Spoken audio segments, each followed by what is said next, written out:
Halo anak-anak kami, apa kabarmu hari ini? Ibu harapkan kamu semua sehat. Begitu juga dengan ibu di sini. Baik, untuk anak didik kami, sebelum kita memulai materi pembelajaran pada hari ini, terlebih dahulu kita berdoa. Marilah kita berdoa dalam nama Bapa, Putra, dan Roh Kudus. Amin.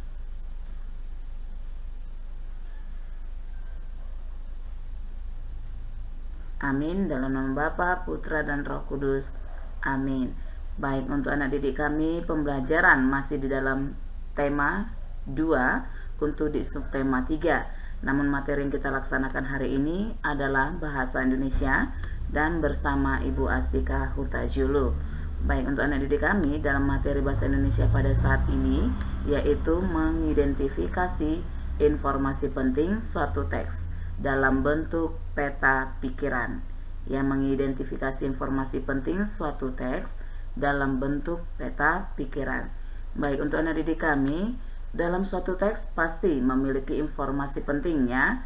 Informasi penting tersebut kita temukan dengan membaca teks secara utuh, ya. Jadi setiap teks ini atau setiap bacaan pasti terdiri dari beberapa paragraf. Jadi, dan setiap paragraf ini memiliki informasi penting.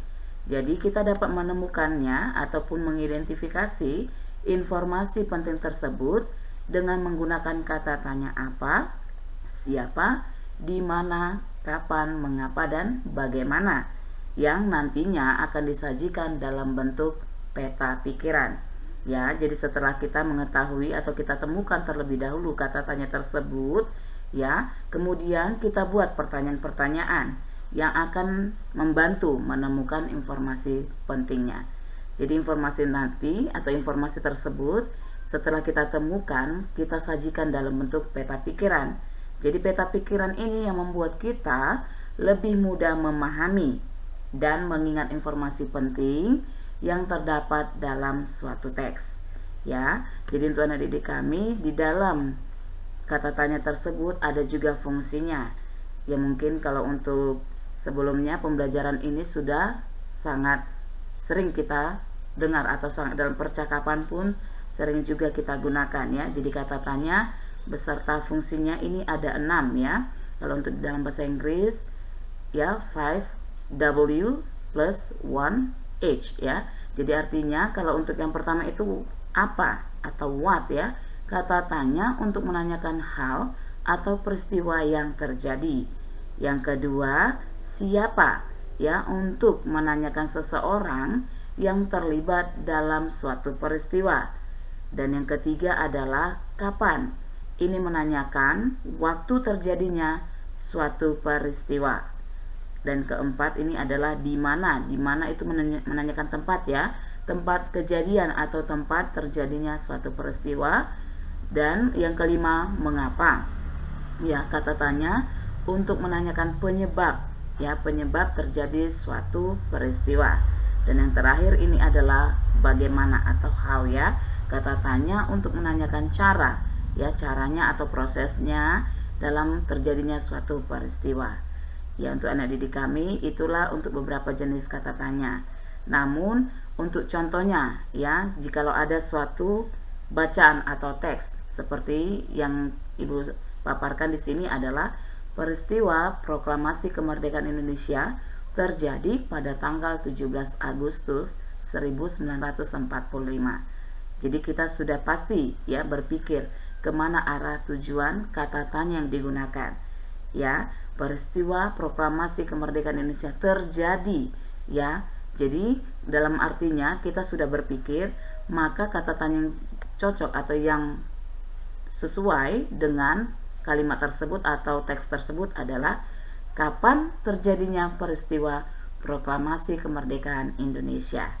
Ya, jadi nanti untuk anak didik kami bisa, ya, melalui teks ataupun kalimat-kalimat dengan kita berpikir, ya, berpikir apa yang cocok atau apa yang sesuai kata tanya dari teks tersebut. Jadi untuk anak didik kami, untuk pembelajaran hari ini, pembelajaran bahasa Indonesia sudah Ibu sampaikan dan Ibu harapkan kalian semua dapat mengerti dan memahami, ya. Dan pemahaman itu Ibu terapkan nanti ya, Ibu minta dalam penerapan soal, yaitu ayo berlatih. Nanti kamu bisa membaca teks ini, ada 2 ya. Untuk teksnya pengibaran sangsaka merah putih dan penyebarluasan berita proklamasi. Karena di Agustus ini marak-maraknya untuk 17 Agustus ya, atau kemerdekaan kita. Jadi Ibu sekali lagi mengulangi, pengibaran sangsaka merah putih dan penyebaran berita proklamasi. Jadi untuk pertanyaan dari tugas ini adalah temukanlah informasi penting dalam kedua teks tersebut dalam aspek kata tanya apa, di mana, siapa, kapan, mengapa, dan bagaimana. Setelah kamu temukan, buatlah pertanyaan-pertanyaan beserta jawabannya. Ya, nanti bentuk dalam peta pikiran. Jadi misalkan tadi Ibu ulangi sekali lagi, kalau untuk pengibaran sangsaka merah putih ini ada 2 paragraf. Jadi nanti kamu buat dalam bentuk peta pikiran 2 paragraf ya, paragraf pertama dan paragraf kedua. Begitu juga dengan penyebar luasan berita proklamasi, tetap juga paragraf pertama dan paragraf kedua. Jadi ada 2 bagian ya setiap teks nantinya. Baik, untuk anak didik kami, demikianlah pembelajaran hari ini. Terima kasih dan salam sehat.